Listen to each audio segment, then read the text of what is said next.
Welcome to the Unstoppable Profit Podcast. This podcast will give independent insurance agents all of the tools to grow your business and live life on your terms. Wherever you are today, if you're starting with nothing or well on your way to the success you desire, with the right people, processes, and promotions in place, you will be unstoppable. And now I'd like to introduce your host, Mike Stromsoe. Greetings, everybody. Welcome to the next episode of the Unstoppable Profit Podcast. Today, I have on the podcast not only a longtime colleague, friend, but an absolute disruptor in the insurance industry space. And I'm privileged and honored to have him back on the podcast, Mr. Jesse Parenti. Jesse, how you doing, sir? Doing fabulous, Mike. Thank you for having me. Oh, you're welcome. You're welcome. So before we get too deep into the weeds, so to speak, bring everybody up to date. What are you doing nowadays? Where you been last couple of years? And that'll set the table for where we're going today. Well, last few years have been kind of exciting, been a rocket ship and a lot of change. My firm got acquired by PCF Insurance Brokers. They're now top 20 largest retail agency in the United States. I was their national programs director, leading our pizza delivery division, our cannabis division, 9-point strategies, and ultimately kind of pushing everyone to have the ability to tap into niches and specialization on a national level. Held that position for about 4 years and recently just stepped down from the practice and actually handed my portfolio over to one of my executive producers, Kirk Miller, doing a great job. And from there, what I did is I opened up JP Squared Consulting, the risk management consulting firm, and we're doing a lot of exciting stuff for people that are needing it. My background, obviously, in the cannabis space the last 7+ years is kind of my focus for what we'll be doing moving forward. But beyond that, it's just exciting to be doing things and disrupting in a quiet way. Some planned proactive disruption, eh? True that. Fantastic. So, and that's how you built the pizzeria niche, which really down below that, if you want to micro niche it per se, the delivery aspect, which is where you really learn the sweet spot initially of risk management and everything else, why it's so important when you're developing niches and ultimately programs. Phenomenal stuff. So let's go back to pizzerias for just a minute. So you identified that you grew up in food, right? Yep, born in food, raised in restaurants, grocery stores. Pretty much was working them for about 25 years until I got into the insurance industry. After about a year of doing personal lines, which I was being successful but wasn't happy, I learned that you could actually do commercial insurance, focused on restaurants primarily for a couple of years. Luckily, kind of got introduced to the pizza delivery industry, and with support from you and also some luck, we were able to make a very large acquisition from Willis, become one of the largest brokers in the food delivery industry, and it really helped cut my teeth on specialization and really having to deliver on something much more than price, and really solve people's problems for the business owners. When you're helping a pizzeria, they don't have a lot of money, so they have a lot of stress, a lot of lack of time, but yet they still need solutions. So right. For us, we really internally were unique, where we partnered with an HR and safety company who long-term became an actual full partner and joined our firm. I'm a real big proponent on proactiveness. I'm really big on risk management overall. And when people think about that, it's broad, but it's actually kind of focused. And for me, it's really the mindset of what you do. And if you come in with an idea of solving a problem, not quoting insurance, that's really the beginning of separating yourself from what everyone else is doing in the industry. Problem solved is an opportunity for sale. And you did phenomenal stuff in the pizzeria niche and the delivery aspect. You created technology, specific proprietary technology to help these pizzeria owners, and brought onto the scene something they hadn't seen before that made not only their lives easier, but the carriers bought in. And that's how you took it national. Got on boards of very large pizza organizations, and they took you over to Hawaii for their annual event. I know you suffered through that. I'm just kidding. And so that was a rough 6 years. Yeah, I know. I remember you suffering. So, Mike, I'm suffering so much. But anyway, With that being said, you took that model and you just took the model and the basic principles of the model, moved it over to cannabis, created that, dominated in that. You have the delivery aspect as well. But if you look for a common theme through all of it, that's what we're going to talk about today. And it's been risk management, safety, HR, and the such. So for anybody that's out there that's working within commercial lines, niches, programs, and you are not, you don't have a systematic, refined, currently up-to-date risk management, HR, safety system in place, this man may be somebody you want to talk to and just, talk it through and make sure you get to the right place. So let's help him out today, shall we, JP? Absolutely. Here to Fantastic. take care of people. Let's exactly. That's why you and I have always gotten along so well. We're here for one reason, to help and take care of people. With that being said, let's start kind of 10,000 foot level. What is risk management? So for me, I've tried to simplify this when explaining it to people. I call it CSA, culture, safety, and accountability. And that is really the baseline of any organization that is successful. And when people talk about culture, culture is what you do and don't do for your employees, how employees treat each other and what they do, what accountability there is if there's negative or positive actions going on by employees, what documentation do you have that reinforces these principles? And from there, when I am interviewing anyone to especially work with me, the first thing I really dive into is their culture, because I believe anything can be fixed with a true plan, which is risk management, communication, and working together.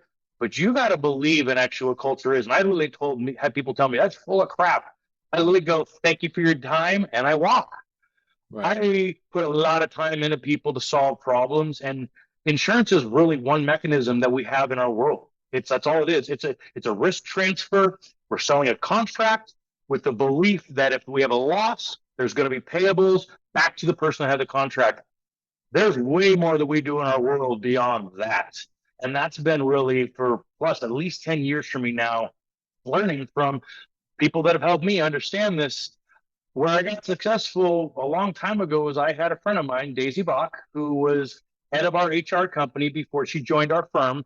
And I had approached her when I was in the restaurant industry well before cannabis had happened and said, I would like to help you solve problems. And she said, I've never had anyone actually come to me and say that. I said, I know that if I help you, you'll help introduce me and I can help earn trust. If you've got a portfolio of people, and this is kind of a long-term where I started off with the GGRA, which is the Golden Gate Restaurant Association, and the CCIA, which is the California Restaurant Association, they kind of pivoted me to these individual people that had been in their industries. They were being successful. And I used to call Daisy the golden goose. She literally would sit me down next to her. She'd be addressing the problem and then pivot when the insurance came applicable. We'd address workman's comp. We'd address property. We'd address auto. And at that point, that person would earn trust without even knowing me.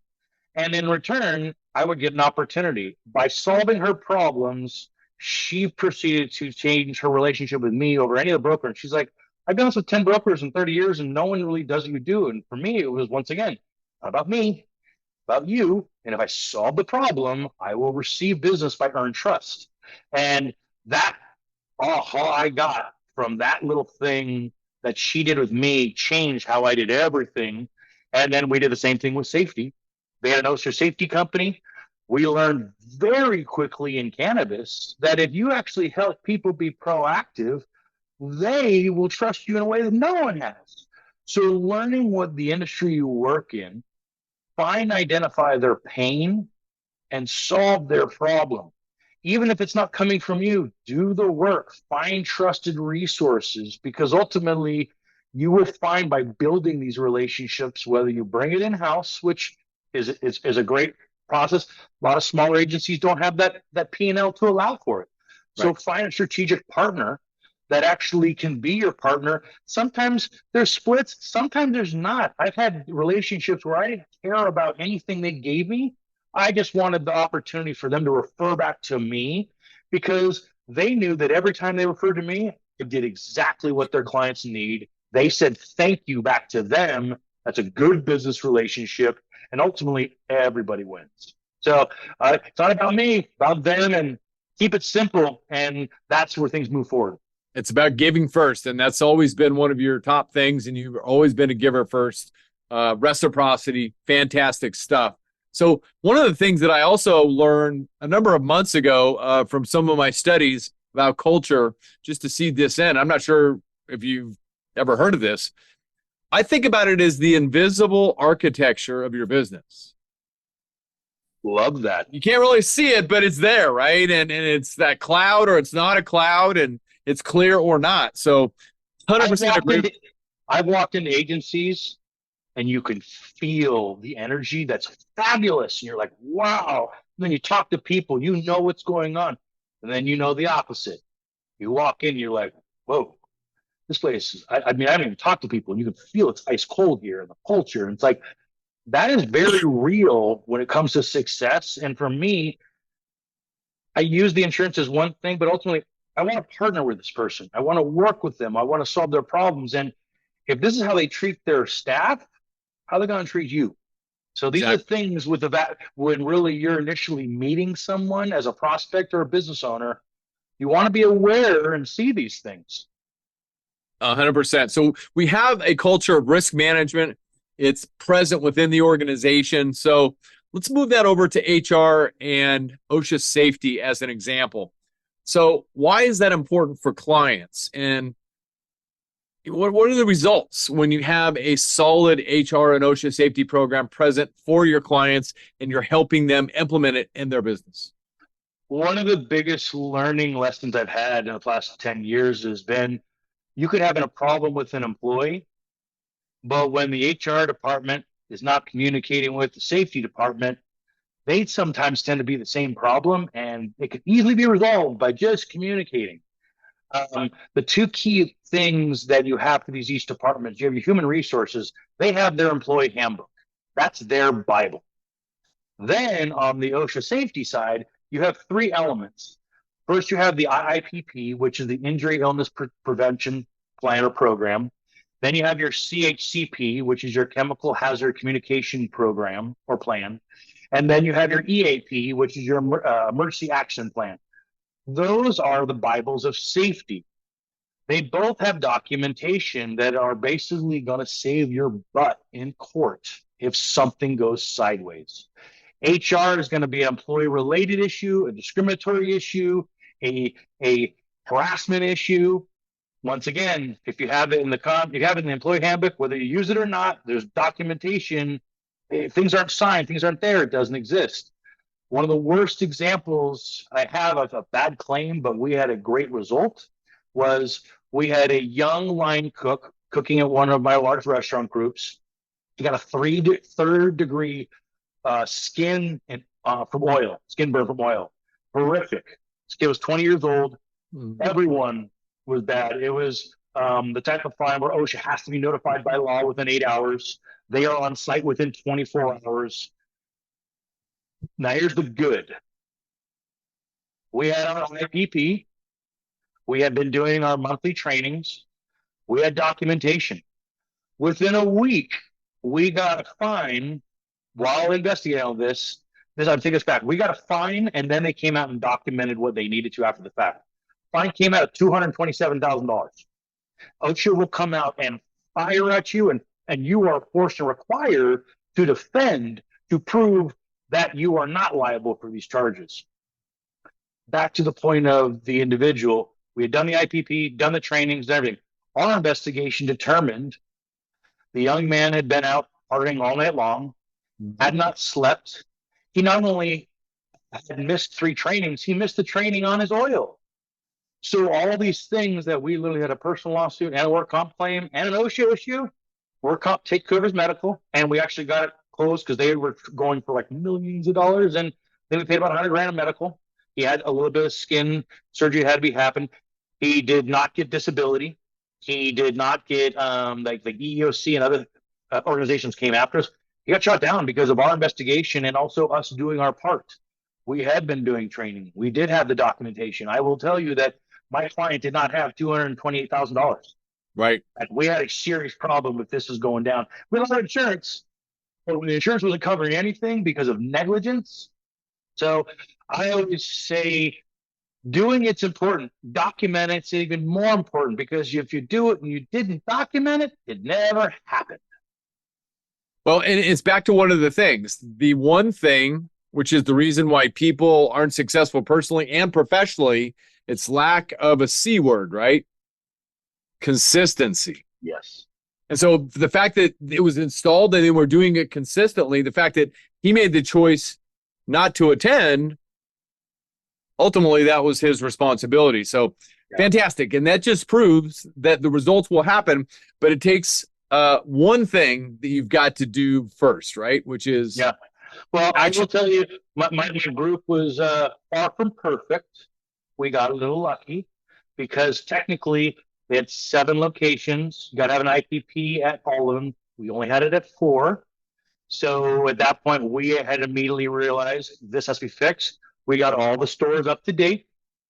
Everything was done within 30 days. We were in a better position, thankfully, having something that we learned from, took action, and then move forward. And that's also the key is things are going to happen. You got to move quickly, assess, and get things corrected, because especially in California, we don't have any time or leniency. We'll get hammered in court if we think we're not doing it correctly. 100%. But luck is where preparation meets opportunity. So you got a little lucky because you had prepared, but the opportunity was to fully prevent and prepare after that. So great story, great work. And I know there's many similar to this in your history. So back to culture for just a minute. Why is an organization's culture important when it comes to work comp and claims management? If everyone isn't aware of this term called modified duty, it's the best example of what culture can work against you if this happens. An employee is injured. They are back, whether on the work line or they're there at the restaurant or in the field, and they're on modified duty. And modified duty is usually very restricted. It could be weight bearing, it could be turning, it could be very limited in aspect. But I always recommend our clients get their employees on modified duty, because if they're not, they're sitting on their couch, they're watching commercials saying, "Hurt at work, call me." And it creates this perpetuation of cost that doesn't solve a problem. But from the modified duty, where this can work really well, and I've actually had it work negative.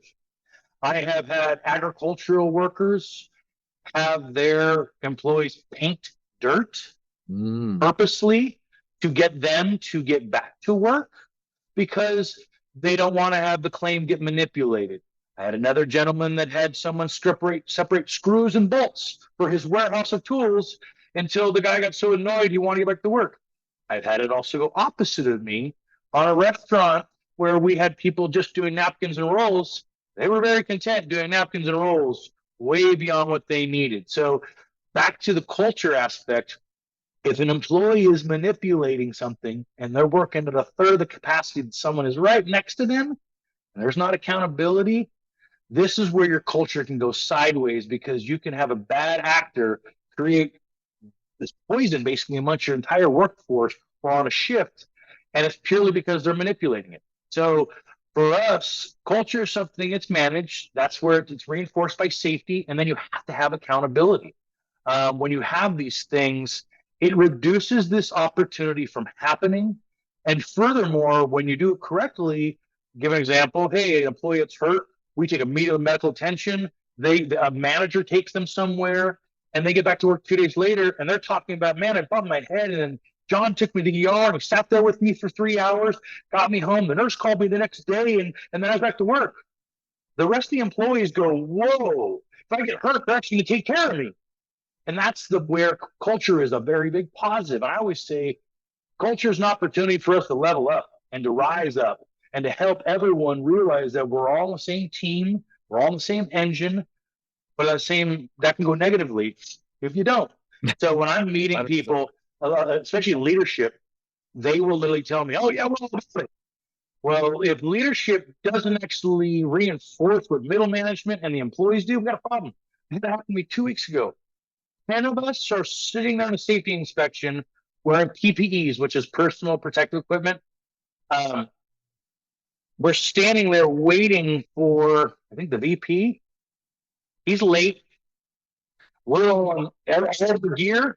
He comes in, basically acts like this is ridiculous. We're late. Let's keep moving. And was the worst example I've ever seen in leadership on how important safety is. And we were there for safety purely. That's all we were there for.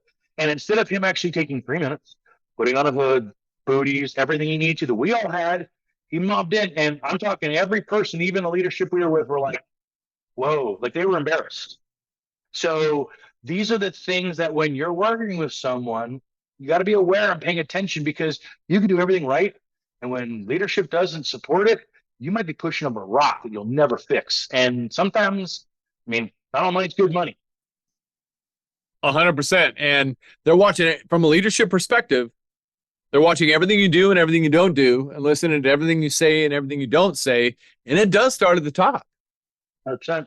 So back to the decision maker, right? They've got to be on board. I said keep rolling because you prompted something in my mind. I love me some Patrick Lencioni, and I'm currently in one of his books. Somebody introduced me to it, The Truth About Employee Management. And so I think this is a perfect opportunity to share something. And you may or may not have heard these exact words. I was in the chapter just this morning, and it's about measurement in a business. And it plays right into what you're talking about, JP. Basically, a job is bound to be miserable if it doesn't involve measurement. Okay? So with regard to risk management, HR, OSHA safety, work comp, claims management, and what we're going to talk about in just a minute, it's all measured in some way. But what I read on the next page was even more powerful. Because people who aren't good at their jobs don't want to be measured, because then they have to be held accountable for something. Great employees love that kind of accountability. They crave it. Poor ones run away from it. So that goes way back to what? The very beginning, which is what? Recruiting, interviewing, and all that, right? People, it's like back to the simple things you're saying is the people make the difference on what we get, and what they invest, what they believe in, and how they do it. It's all connected. It's all connected. And I always say we got to have buy-in. We can have employees and middle management can be forced to do it. If we don't have buy-in from top to bottom, we will not be successful. We might get some luck, but eventually we will roll off the tracks. And for me, I respectfully, after almost 18 years of selling insurance, I don't want to sell insurance anymore. I want to help selected people solve problems. And there's nothing we can't solve. You just got to be willing to do the work. And I always say, we can move, but it ain't going to happen overnight. It's constant reinforcement. It's that repetitive learning, repetitive anything. When you want to change something, anything we've done, it might take longer than you think. Are you willing to roll your sleeves up and do the work? Action, baby. That's all it is. And one of two things are going to happen, right? You will either win or you're going to learn. 100%. 100%. So let's talk about winning more often. Why is it important to be proactive versus reactive when it comes to HR, OSHA safety, and everything we've talked about so far? I think for me, it kind of go back to just some simple things I learned a long time ago. When people think about insurance, they actually don't realize the actual aspect of what risk management is, and that it's only just one part of what we do, and that there's lots of different pain points. If you have no employees, you might have a little less, but most businesses have a couple employees, which means there are things that have to be addressed, how they have to be handled, and what you do and how you do it make a world of difference. And I used to call it my broker survey, and what it was questions about insurance, questions about safety, questions about HR, and questions about their current broker.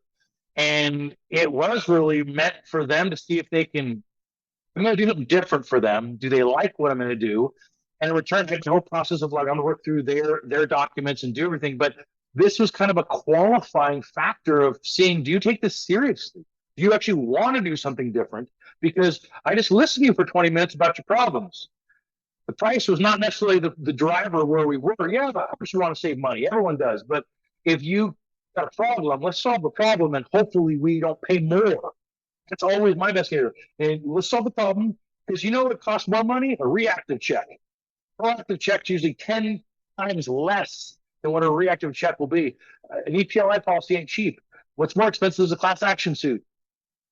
So we all know the pain that comes. And I always say, what do you believe? And this, once again, goes back to culture of the leadership. Do they believe in a proactive approach or are they reactive? I know people that want and need to do things and are afraid to make the change. Yes, there's cost. But do you have 30 grand to pay an attorney on a retainer if you get hit?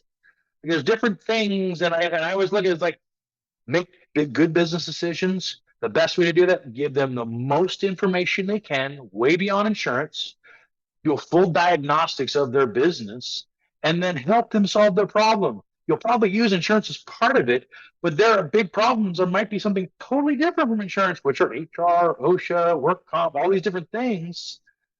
And by solving those problems, you'll earn the trust, and the transaction of insurance will come quite easily. And then in return, you'll create almost revenue streams in different areas that are new to you because of these opportunities that you're opening up. But also bigger than that, when you have a risk that, let's say, if you're an independent agent, you might have multiple companies that you're going to approach with a risk or a client, a potential client prospect at that point. When you're able to present a full risk management package that includes HR, OSHA Safety, and everything else, and you say, look, this is already in place and it's been in place for the last 2 years under our agency's counsel, that just creates a very strong point. And it's the beginning, in addition to a lot of other things, of the answer to the question, why should people do business with this company over and above any and all other options available to them? Because they already have this proactively in place. And not only that, they've been consistently taking action historically over a period of time. I mean, it speaks for itself, right? You nailed it. I actually totally spaced on the whole aspect of underwriting. You do this, you're blowing any competition away as a submission. When you're actually bringing in the full portfolio of everything you're doing to protect the risk beyond getting a quote, you'll also find underwriters will sharpen their saw, really sharpen up, and you'll start seeing credits that you didn't even have access to. And then you can even start leveraging everyone against each other a little bit more versus, hey, this is the best we got, and that's all I'm expecting. Versus, well, I have this because we did this, this, and this. Believe me, underwriters want that business. That's a better risk for them to underwrite and give you pricing on than what everyone else is doing, which is just like, here's the product, can you give me a price with no plan to do anything other than that. Yep. And because you were part of UPP Nation for a number of years, you know, anybody either watching or listening to this podcast isn't this. Congratulations, by the way. But there is another 80% of people out there that are the dreaded 4-letter word lazy, right? Yeah, unfortunately, in our world, let's all be honest, most people are lazy in our industry. Rise above your competition. If you give 10%, you'll rise above a little. You get 50%, you'll be blown away. You'll be sitting around by yourself. Yep. And then at that point, you're changing what you're doing. It's rare air up there, right? Well, for me, I mean, I'm excited about something that I'm doing right now, and it's due to the work I've been doing for 17 years. But specifically, we've had our own self-insured group for cannabis work comp. I have the exclusive broker in California. The leadership of my insurance carrier has now empowered me to go build the first work comp national captive for work comp for cannabis. So I'm taking the model. I've got the data. We're in aggregating right now. I have more data, but I expect to have this live by year end, if not by Q1 next year. Really, off all the data, we've actually proven we're doing so well in California, they don't believe it. Yeah, so you've got the exclusive in California. That's fantastic. You're heading towards national. What's next? Solving problems. Been working. I'm a board member and a founder of a company called ITW. It's a technological company that's basically started off as a solution base for the insurance industry, but we are now creating disruption and working for and with the largest MSOs or multi-state operators in the cannabis space. And ultimately, they have data that no one has. It's very scattered. They need help to aggregate it, digitize it, and we are doing that. And in return, back to the point you said about submissions, we are providing submissions to the cannabis companies for insurance that is superior to anything we've ever seen. And recently, our group wrote the largest commercial auto fleet there was for the United States. It's $2.5 million policy over 11 different states. Awesome. Congratulations. 400 units. And what's cool is another thing that people need to be aware of, and this is for all industries, telematics. When it comes to commercial auto, is where the auto industry is going. Fairmatics is a carrier. There's a couple other carriers out there. Be looking to them, and they work outside of the cannabis industry. They work in contractors. They work with fleets of 10 vehicles and more. And believe me, when you're just working with Progressive, you'd be appreciative to have this. And it's all results based, which makes me happy. Which you can actually create corrective behavior when a driver does something good or bad. Train them up, and ultimately, you can control your costs. And the way the model is based on is if you have good driving habits, you can get up to 20% credits on your rates on an annual basis. So it's very cool. Yeah. A company that I worked with for many, many years became $1 billion revenue company. They had people on the ground in 31 states. They decided they want to buy their own vehicles, primarily for one reason. Because they own the vehicles, they can put devices in the vehicles to monitor what was going on, telematics and the such. And I remember being in their corporate office, they had all this big wall of screens where they could identify exactly what was going on. Every vehicle. Yeah. It's Big Brother, but it's very cool. Yeah. But at the end of the day, what it did financially in a positive way for their insurance program, amazing. So, Jess, I know we could go on all afternoon about helping people. Go ahead and finish. That group that we just wrote, we saved them $1 million. That's the difference right there. Mm-hmm. That was $1 million saved. That saved people's jobs. Mm-hmm. What's really awesome is the bonus that they're going to get from the program, which we are pretty confident they're going to get it. Instead of putting it to the P&L, you know what he's doing? He's incentivizing his entire leadership with bonuses so that they can reinforce what we need as culture. And that's another add-on to remember. It's like the money when saved can't go to the boss's P&L. It needs to kind of go sprinkled to the team so that we can reinforce and continue to lift up. Well, most good leaders are just pulling people forward, and they're not necessarily concerned about that first. So fantastic story. And I love that. I mean, that is phenomenal win. Thank you for sharing. So based on what you're up to nowadays, you're helping people out there. You're helping businesses out there with risk management, HR, OSHA Safety, et cetera, et cetera. If somebody wants to get in touch with you and have a quick combo, how can they reach you? They can either call or email me. You got my cell. I have no problem letting it out. It's the same number literally I've had for 20 years. So if anyone's on here and knows it and needs to call me, same number. Email's changed. Another thing I'm doing right now, and this is kind of interesting because I've had more and more outreaches. I've had insurance agencies actually ask me to train them to actually have them learn how to get into the cannabis space. So I've done that for about 5 agencies now. Depending on the size of your firm, it's at least 1 to 2 days. If it's something that, depending on size, producers, yada, yada. Another thing, I've done them on Zoom and in person. So that's another opportunity. If people are needing help, we can help support that. But ideally, I've been just giving a lot of people direction. My background coming from auto and insurance, I'm building SOPs. But I'm now doing a little bit of in-house risk management for one of my old companies. And I'm having fun. And ultimately, I'm still figuring out what I'm going to be doing because I don't want to work 70 hours a week for someone else. And I'm not anymore for the first time in a long time. I'm blessed to have that. But more importantly, I'm pretty open on what I can do. And I'm having people ask me to do things that I didn't even know. And there's a possibility. So ideally, I would say, let's have a conversation. We can go from there. Fantastic. And so if anybody needs to get a hold of Jesse, you can contact us at UPP VIP, very important person, which is you, VIP at upplife.com. Just shoot an email to that email address and we will put you two in touch and you guys can take it away. Jesse Parenti, thank you. It's good to get caught up with what you're doing. Congratulations on all that you've accomplished so far. And what a privilege and honor it is to be in a position to get up every day and help people. Isn't it awesome? Yeah. Well, Mike, I want to, whether anyone wants to know this or not, I wouldn't be here without the man who's leading this. Mike has been my champion, my coach, my dear friend for a very long time. And it all started off with a bar napkin with him helping me and explain what EPLI was. So listen to this man. He will help lead you, protect you, and take you where you need. And thank you, Mike. I appreciate you and always will.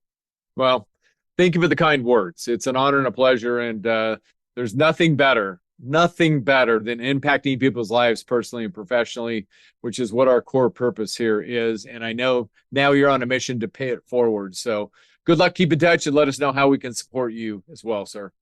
Thank you, UPP Nation. Be well. Jess, there's no other options. True that, brother. Hey, everybody. Well, thank you so much. Phenomenal episode. And if this is your first time on the podcast, welcome. My name is Mike Stromsoe. I'm widely recognized as a leading author, speaker, and coach for the independent insurance agency industry. You can learn more about what we do at UPP at unstoppableprofitproducer.com. If you're interested in one of our virtual or live training events, you can find the virtual portal at uppfaststart.com. Or for one of our live events, just go to beunstoppablebootcamp.com. For all of our events, everything we do is all designed with 35 plus years of money-making strategies in the independent insurance agency industry. 100% of the time, that's been my journey to help agencies grow their business, create wealth, so they can have more freedom to live life on their own terms. And like Jesse's doing, get out there and help people by solving problems and others. So we hope that you'll join us. And if you enjoyed this podcast, got great value out of it, please share it with somebody else that you know. Might be another agent, a colleague, somebody else that you want to help by paying it forward as well. Just simply send them to unstoppableprofitpodcast.com. Go up to the top, click subscribe, and you won't miss one valuable episode. And I'm going to throw them a bonus in just a minute, Jess. So you can also find us out there on all the channels, whether it be Apple Podcasts, Spotify, Stitcher, our YouTube channel. Just go to our YouTube channel, Unstoppable Profit Producer, hit videos. All of our money-making strategies, all of our podcasts are there for your ongoing and continued learning. So thank you for being with us. And Jesse was talking about data. So the bonus is, Jess, we're still live on this. So if you don't know, that's fine. Do you know Seth Zarumba? I don't know if I do. So time for an introduction. So go back about 8 to 10 episodes of the podcast. Watch or listen to the podcast from Seth Zarumba, who's a major data guy. So that's why I need to connect you two. You said something, and I'll put you two together. Enjoy that one too. It's one of our most watched podcasts of all time until this one. So anyway, super excited to introduce you two. So that's what it's all about, everybody. Helping others get better, achieve more. So thank you for joining us. And until next time, get out there, make a difference, be unstoppable, leave no regrets. And like Steve Jobs said, don't be afraid. You can do it. We'll see you in the next episode. Do you love the podcast, but don't know where or how to get started? Come join our next virtual training while seats are still available. Register now at uppfaststart.com. That's uppfaststart.com.